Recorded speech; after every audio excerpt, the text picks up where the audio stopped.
And how's it going? Welcome back to the shows. And this is You Made Roscoe and Savage Moses. What it do? What it do?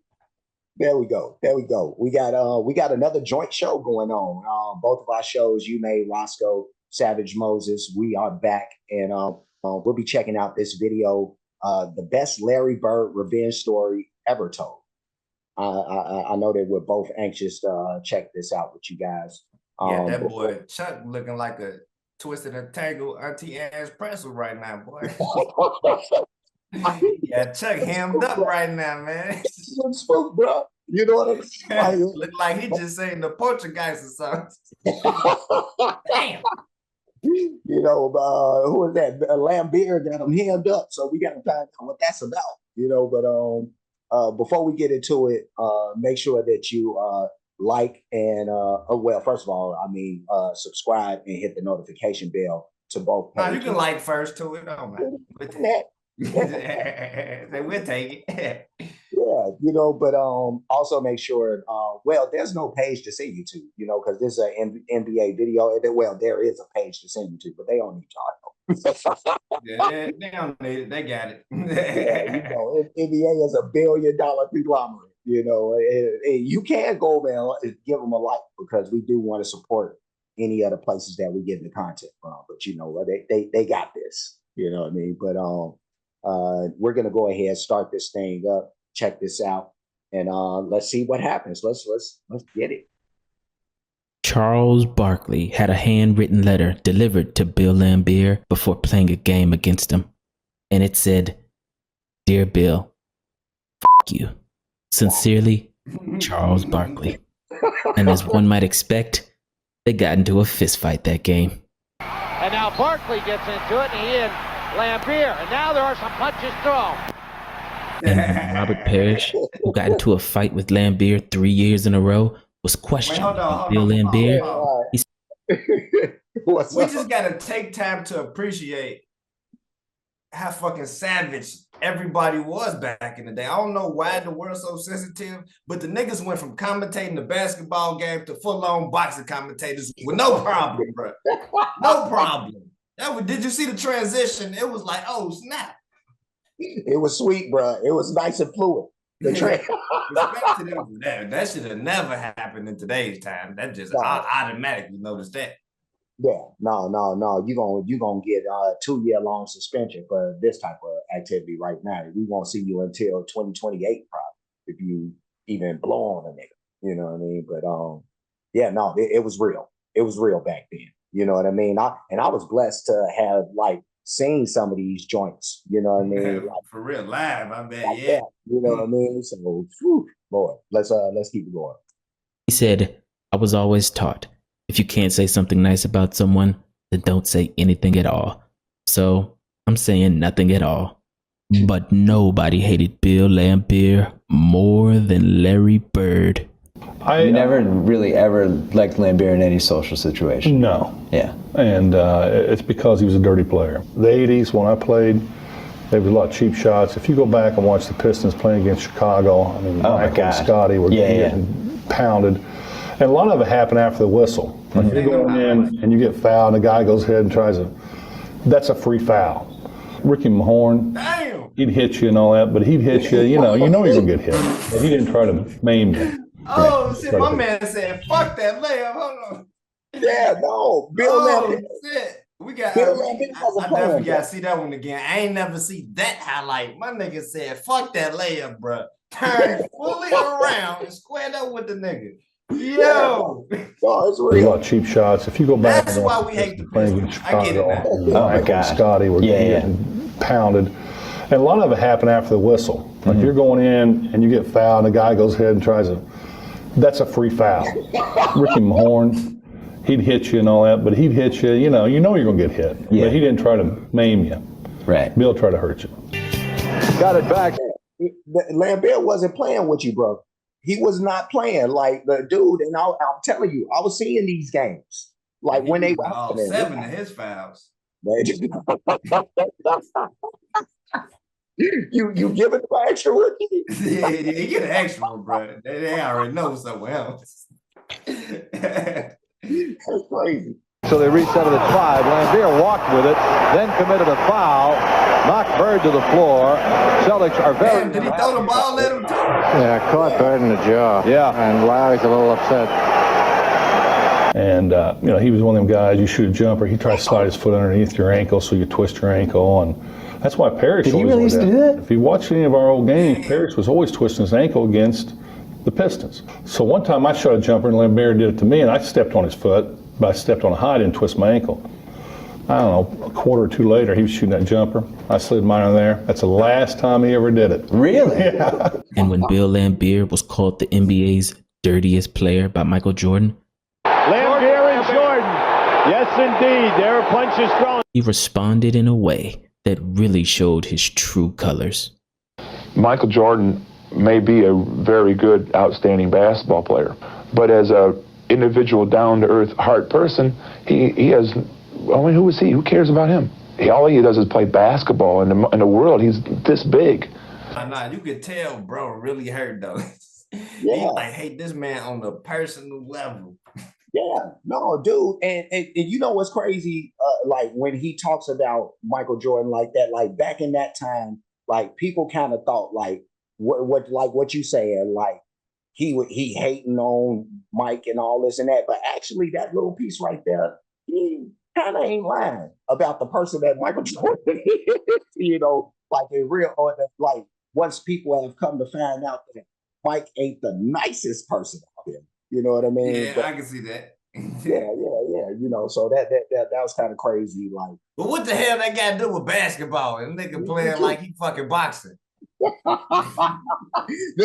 ain't supposed to be friends, especially like from that era. Like, ain't no, I need to be friends with you, shaking hands and all that. Like, nigga, you my enemy. You my enemy. I can see why nobody liked him. And during the 1986 season, when the All-Star team had just been announced, Bird asked a group of reporters if Laimbeer, who had been an All-Star the last 3 years with the Pistons, had made the team again. And when he heard Laimbeer was not selected, Larry Bird said, "Good. Now I won't have to worry about him getting on the bus and saying, 'Hi, Larry,' and me having to say, 'F you, Bill.'" But that we would still see each other in the playoffs. I was always the one that came out first, and there's always a leprechaun out on the floor. I'd go out and spit right on the leprechaun, rub my foot in it, and then go down and make a big dunk. Away we went. The tension was obviously high, and in one game, Robert Parrish said, "I feel like Laimbeer took some cheap shots at me. I guarantee something will break out if they let it go." And though nothing happened the rest of that series, the very next year, they met again in the Eastern Conference Finals. And in Game 4, it got crazy. Open people. C-Sting. And the 24-second clock goes down. And Bird. And Larry Bird and Bill Laimbeer have both been ejected from the game. Now there's Bird throwing the ball at Laimbeer and Rodman coming over. Larry Bird said, "Laimbeer was backing away from me and didn't want any part of me. I wish they would have cleared the court for about 15 minutes and just let us go at each other." And Bill Laimbeer, in classic Bill Laimbeer fashion, he said, "I didn't do a thing. I tried to grab hold." This nigga want to be innocent and every day here comes foul you 8 times in a row. Say, "Ref, what you talking about, bro? Hey, what you?" He like niggas be when they just playing stupid and shit. Like, bro, I just seen you do this shit, bro. What the fuck is you talking about? You just did it in my face.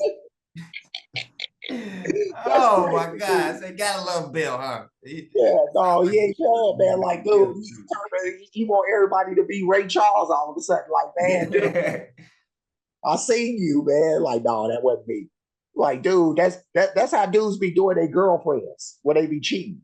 Like, I saw you, girl. Nah, that wasn't me though. That wasn't me. Like, but I saw you though. I got pictures though. Denied.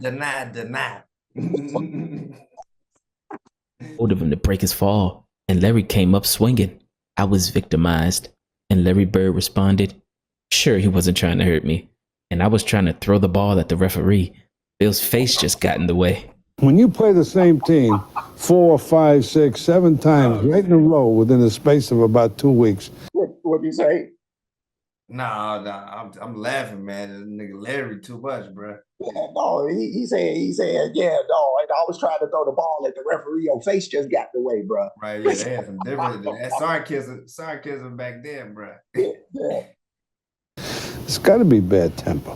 Our ball club, I always feel, were retaliators, not instigators. And I think the other team, like Detroit, they are the instigators. And in that next game, when Bill Laimbeer tried to come out and shake Larry Bird's hand, Larry looked at Bill and said, "Go f yourself. I always have respect for my opponents," Larry said. But in my instance, I think Laimbeer was trying to hurt me. So in Game 5, the Celtics got their revenge. I was at the game, and the crowd just had so much hatred for Laimbeer for that game. I've never been in any sort of a sporting event where the crowd hated a player that much. And I still am convinced to this day that the crowd convinced Parrish to punch him in the second quarter. Oh, no question. Very gingerly tried to shoot that shot. Nice play by Darren Day. It doesn't fall. The tip by Parrish. He can't get it to fall, and Parrish takes Laimbeer to the ground with a right arm. Damn. It said it was only a matter of time till somebody did this. Laimbeer, he had it coming. That's, you know, yeah. You gotta love the 80s, bro. Bro, the whole building sitting there plotting on this nigga. How's that not illegal? They just lined this man up, yo. What the fuck? Yeah. Dude, I bet you, and dude, you know what's the crazy thing about that? I bet you nobody got thrown. Nobody got thrown. No. You know what I mean? Crazy. You watch the replay, and it was like barely he did anything. It's going to happen 2 plays before. The cameras just got the part where Robert got mad, see? But nobody saw Laimbeer's elbow that hit him in the neck, right by the Adam's apple. And all he did was react, because people are sick and tired of this guy with the baby face, putting his hands up all the time. Who, me? Meanwhile, he'll sucker punch you, he'll do everything in the game. Hey, pause. Pause. Yo, go back, bro. Yeah, to the magazine cover. Yes. Yeah. Yes. Yeah, there we go. There we go. Even Sports Illustrated knew that this nigga was bullshitting. Dude, this nigga knew he was bullshitting because he posed for the picture.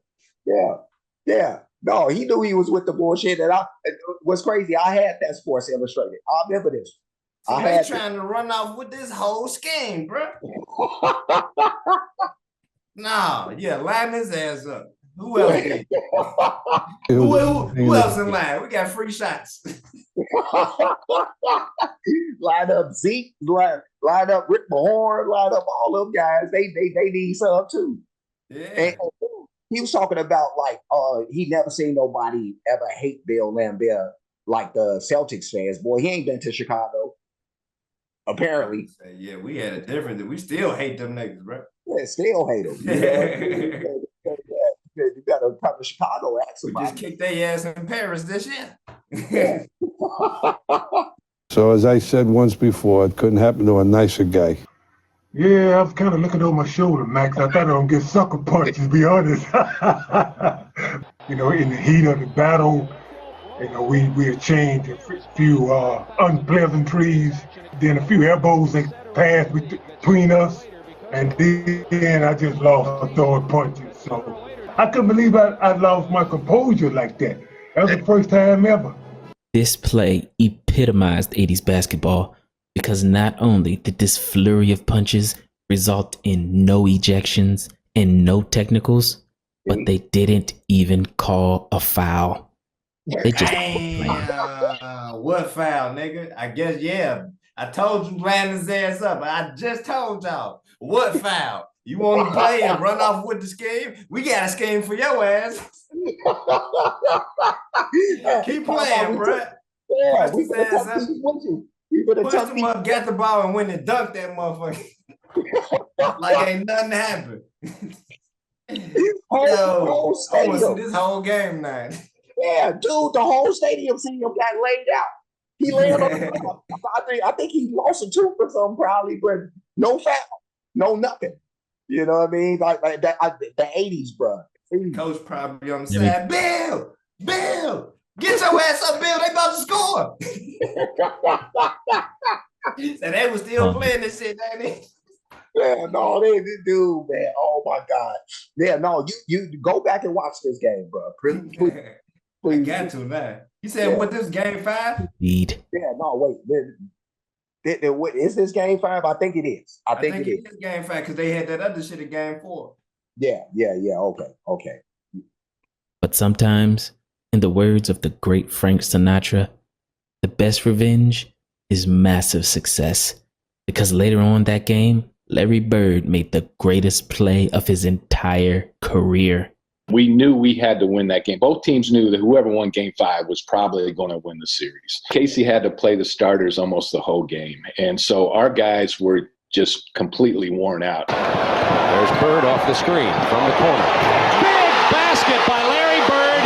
That's a 2-pointer. Detroit by 3 with 1:13, and Bird has 36. The Celtics had been to the finals in 84, 85, 86, and now it's 87. We're all beat up. The guys that are playing are hurt. So, it was just guts. It was just a guts and pride. 3:41 to go in the game. Detroit leading by 2. And that man is playing on nothing but heart. He went out with an ankle injury that would keep most people out of the game, came back in, and now he's twisted it again. Now, the Boston moment, that was a heartbreaking moment. What was heartbreaking about that moment is I had made the game-winning shot. Everybody wants to beat the Pistons right now. You thought you made the game-winning shot, nigga. You thought you made it. He ain't make it? No, he made it. He made the shot, but what he's saying is he thought it was the game winner. Oh wait, let me see that. They didn't show they didn't show his shot, but we can continue from here. But yeah, no, he said they've already did that. You know what I mean? Oh, okay. Yeah. Like he hit the shot, they just ain't show it. Boston is first in line in that desire. They lead by 1, 27 seconds to go. But I was on Isaiah Thomas, and he went one-on-one against me at the top of the floor. I thought I played pretty good defense, and Isaiah didn't get in the paint, and he took a contested jump shot, and it went in. Out on the top of the floor against Seaston. 16 seconds. Seaston right in his face. Thomas with a very big bucket. We go to the timeout. We know Bird's going to get it either on the left side or the right side. And we got the play figured out. We sent him left. About 5 of us come over there to try to block the shot. There's Bird with the ball against Mahone. He'll take it to the hoop. You can bet. He's going to try to draw a foul. It's blocked. And Seaston hit it off of a Detroit player. No. Ball goes out of bounds. And I'll never forget, everything just went in slow motion. So I run over, we look at the bench, no timeout, nothing. So I run over and I grab the ball. Detroit should have called a timeout, Brian, because they had a timeout left. They could advance the ball down to the other end of the floor. There's a shot somewhere. There's a photo that I saw that Chuck Daly is standing by their bench with his hands up, calling timeout. Isaiah, I remember to this day, he's standing there like this to the referee. Give me the ball, give me the ball, give me the ball. So I grabbed the ball from the referee. Laimbeer's good foul shooter. Yeah, I see what he's saying. I never had taken the ball out. That wasn't my thing, right? I throw it up. Bird sneaks in. I didn't even see him. Bird was moving right when he was inbounding the pass. And when you look at it from a couple different film angles, I mean, he threw it right to him on the move. And I had my back to where he was stealing the ball. So when I turned around, I was probably more shocked than anybody in the whole stadium that Bird had the ball in his hand. And this is probably one of the most incredible plays that's ever happened against me and that probably I've ever witnessed. From an athletic standpoint, 2 people being in sync and just Bird just playing every second. And that's what the Celtics taught us, to play every second, not to play 47 and a half minutes, but to play a full 48. And he had a smirk on it. He knew the game was over, and he almost had a smile on his face when they gave him the ball, and he did not see Bird at all. But the thing I remember the most is that Joker. This is the out of bounds line. That Joker caught the ball, and in my mind, I'm like, okay, he going out of bounds. That dude did this, like a ballerina, right? And if you go back and you watch the play, that dude is on his toes. The baseline is right up under his toes. And in my mind, he must have stood there for about 5 seconds because everything was going in slow motion in my mind, right? And it's like, damn, how you doing that? And then he even got my toes clenching up. Bro say he watching himself get cooked, bro. DJ out of nowhere, right? Right. They are so in tune. They are so in sync. He catches the, Bird hits him. He catches the basketball, lay it up. Now there's a steal by Bird. Underneath the DJ, lays it in. Right up, 1 second left. What a play by Bird. I'm walking to the huddle, and as I come back out of the huddle, right, we try to take the ball out of bounds or whatever. Larry walks by and he goes, wow. Winks at me, right? I'm like, The Celtics won that series in 7 games. And when Bill Laimbeer tried to shake Larry Bird's hand again, Larry just ignored it and walked straight through it. Larry Bird said, I don't like Bill Laimbeer. Why should I shake his hand? Even Isaiah Thomas, who was Bill Laimbeer's teammate for 11 years on the Bad Boy Pistons, had this to say about him. To tell you the truth, if I didn't know Bill, I wouldn't like him either. And when the Celtics retired Larry Bird's jersey in 1993, that hatred was still there. Thank you. This seems like a perfect night. I mean, except for the fact that Bill Laimbeer couldn't be here.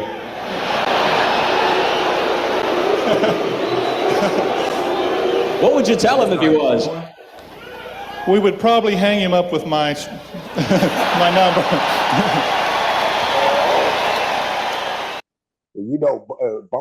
Boston is known for their racism. And he talking about somebody. They all for it. They cheer. Hell yeah. Because back in the day, the animosity What'd you say, Savage? I said, nah, this dope though. Oh yeah. was not for show. When they hated each other, they really hated each other. And it didn't stop when they retired. They were enemies for life. I hate Larry Bird, but I respect the hell out of that man. I respect Isaiah Thomas's talent. No matter how much I hate him, yeah, I respect his game. But Bill Laimbeer's hate was on another level because he didn't respect anybody, not even his own teammates. In his last Detroit Pistons practice before he retired, Laimbeer elbowed the star player Isaiah Thomas and broke his rib. And when Isaiah Thomas got angry, Laimbeer elbowed him again. Bill Laimbeer once said, I don't fight, I agitate, then walk away. But this time, Isaiah Thomas didn't let him walk away, because in retaliation, Isaiah Thomas punched Bill Laimbeer in the head, breaking his own hand, resulting in Isaiah being sidelined for 8 weeks. Like I said, I can see why nobody liked him. I don't give an inch at all on the court. I don't give anybody any respect. I think that's the major problem with a lot of other players is I don't respect their game. If they happen to get in the way, well, that's not my fault. That's their fault. I make no apologies for my game throughout my career. Whatever the general public thinks about my style of play, I really could care less. You left the bad blood on the court for the most part, but not with Laimbeer. You never really ever liked Laimbeer in any social situation. No. Yeah. And it's because he was a dirty player. Larry Bird's sitting next to you right now. Would you talk to him? Would you have a conversation with him? What would you say? I'd probably go to a different table. Wow. Fuck you, Bill. Charles Barkley had stop it right there. Oh goodness. That was the best Larry Bird revenge story ever told. And Savage, I want to know what you thought about this video. Shit, I loved it, every second of it. Yeah. Pride. I can see why you say it's the best. I think he did a great job really diving into it. And this type of story in particular kind of had the a great antagonist and protagonist. So it was a good sit through in general. Yeah, no, I like how you framed that, you know, because and then these games that like I knew of, but I didn't know all these specific details and shit. And then like how they break down little frames, like look right here, nigga was really getting elbowed, but you can't really see it. I'm like, oh. No, you have to see that was the 80s too. Like you had to be crafty with your shit. Like it was a lot of people who you wouldn't like.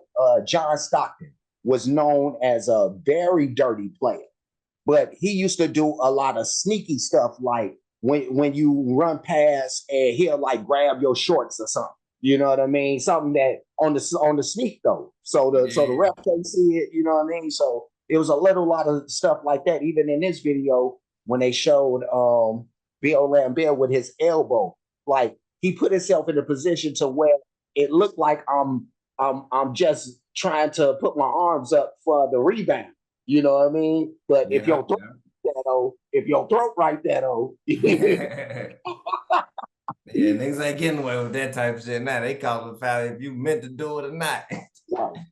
Right. So it was just really dope to go back in time and watch a time when you could get a little bit physical, even though like I think they have done I guess a job of trying to take some of this stuff out because it didn't need to be like that when I look back now, you know, but I also don't want it to be super soft like it is now too. Right. So if it was a happy medium that we could find somewhere in the future, that would be great. But me and Savage, we finna get up out of here. Before we do, like, comment, subscribe, hit the notification bell, hit the share button, hit the playlist option. On my page, you'll find this in the sports reactions or basketball highlights reactions. I'll have it in both of those playlists, along with everything else that you'll find in those playlists. And then Savage, he could go ahead and tell you where you can find this on his page. Always gonna be in must-see videos on my page. You feel me? Go through everything. Make sure y'all show some love in it.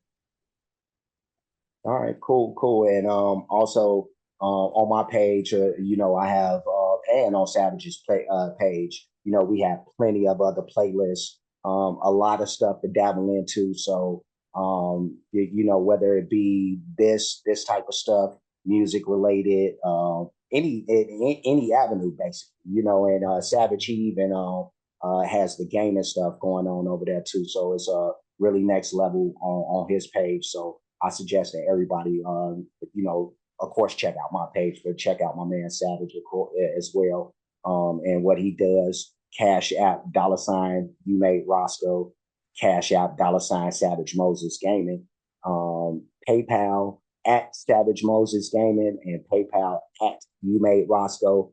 And the super thanks option is available on both pages. That's for those who like to show their support or appreciation for what's being done on the pages. Any donations will be made to any of those spots. And that's all I got.